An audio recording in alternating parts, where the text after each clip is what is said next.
هنعمل النهاردة مع بعض حاجة لذيذة قوي. هنعمل الفرخة الروستو دي بس مش في الفرن، هنعملها عادي في الحلة بطريقة سهلة، ومعاه كده شوية رز تقدميها بالشكل ده تشرفك في العزومات والمناسبات. هي بصراحة حلوة قوي ومش هتاخد منك وقت خالص، وطعمها بصراحة تحفة تحفة تحفة. احنا شايفين مع بعض شكلها جميل قد ايه. يلا بينا نشوف الطريقة.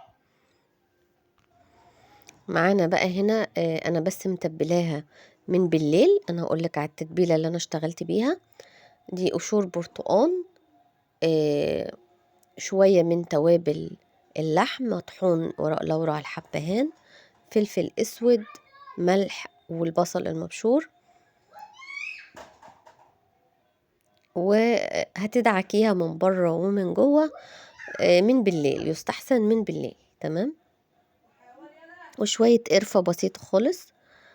ومعانا بوكيه جرنيه عباره عن جزر وبصل وكرفس او بقدونس. لو مش متوفر عندك كرفس يبقى بقدونس، وفص واحد من التوم. بس بصراحة انا هنا نسيت التوم، فص واحد من التوم عشان الريحة بس. وهيبقى معانا شوية من التوابل اللي هي زي العيدان، اللي هي الحاجات الناشفة يعني، هنحطها دلوقتي. انا حطيت بس قطع من السمنة كده.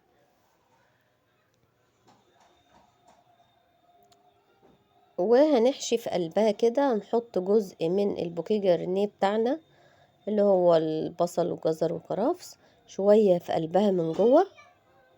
تمام. وهنقفل الفرخة معانا، هنكتفها كويس. وباقي باقي البوكيه جرنيه هنحطه معاه في الحل. انا حطيت قطعة سمنة، عندك بقى عودين قرفة. هحط بقية البوكيه جرنيه اهو: عودين قرفة، ورق اللورا، قلنا البصل والجزر والكرفس او البقدونس.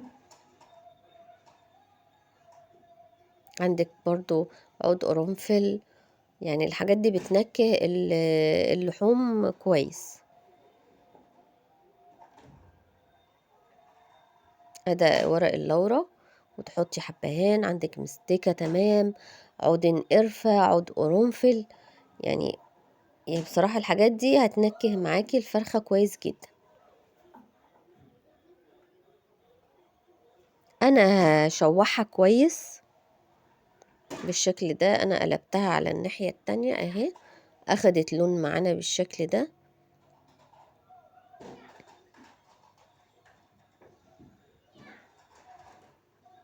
يعني احنا هنسيبها تتحمر كده كويس الاول، بعد كده هننزل عليها بشوية من المية المغلية، مش كتير يعني، المية كده لغاية نقول اقل من نص الحلة كده، او ربع الحلة بحاجة بسيطة. ونسيبها على نار هادية خالص.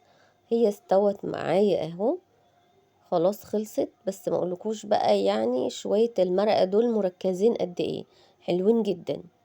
احنا هنعمل بيهم الرز. معانا للرز رز مصري عادي خالص. انا جيت حطيت بصلة مبشورة وشوية كاري مع شوية قرفة. تمام. وورق لورا وفلفل اسود، وبشوح البصلة كده وبنزل معاها على الرز.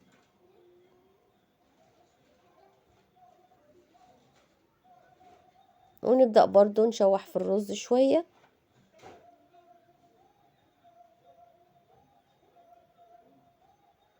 بالشكل ده.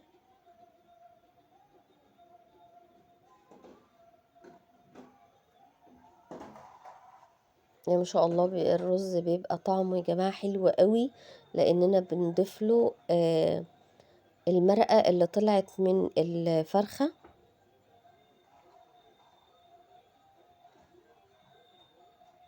ونبدأ نشوح فيه شوية كده.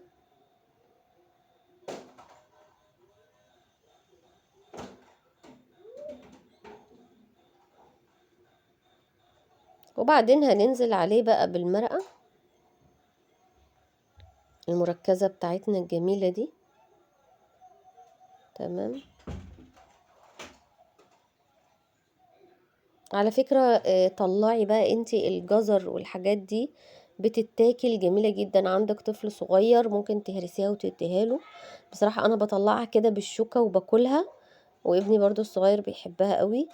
بصراحة بتبقى طعمها حلو جدا، يعني ما ترميهاش. احنا بقى هننزل على الرز بالمرقة كده، نديله المقدار بتاعه.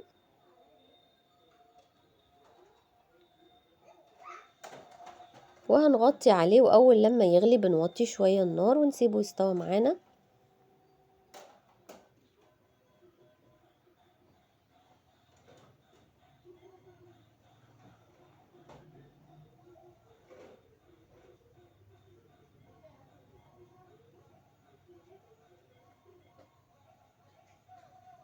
بالشكل ده هنغطي عليه بقى ونسيبه استوى.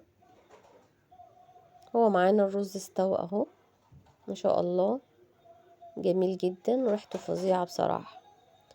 هنيجي بقى معانا هنا على الفرخة بعد ما طلعناها من المرقة. هنجيب معانا طبق فيه شوية من الزيت، ونحط عليه شوية من البابريكا، شوية من القرفة، وشوية من الكاري. تمام.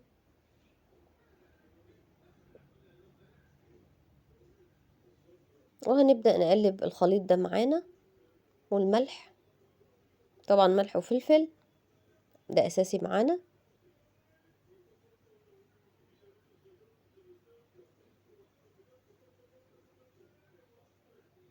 ده الفلفل الأسود.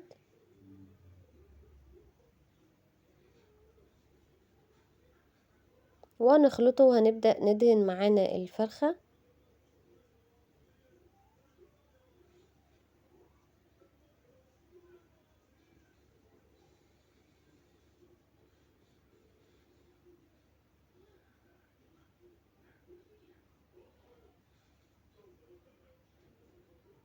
هنحطها على الشواية في البوتاجاز، على الشواية لغاية ما تاخد معانا اللون الجميل بتاعها. ندهنها كويس جدا، يخلص الجنب ده نبدأ ندهنها على الجنب التاني ونقلبها على الشواية كويس لغاية ما تتحمر معانا من كل الجوانب.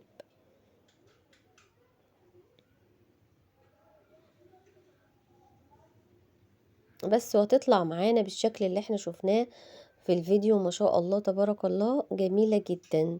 اتمنى فيديو النهاردة يكون عجبكم.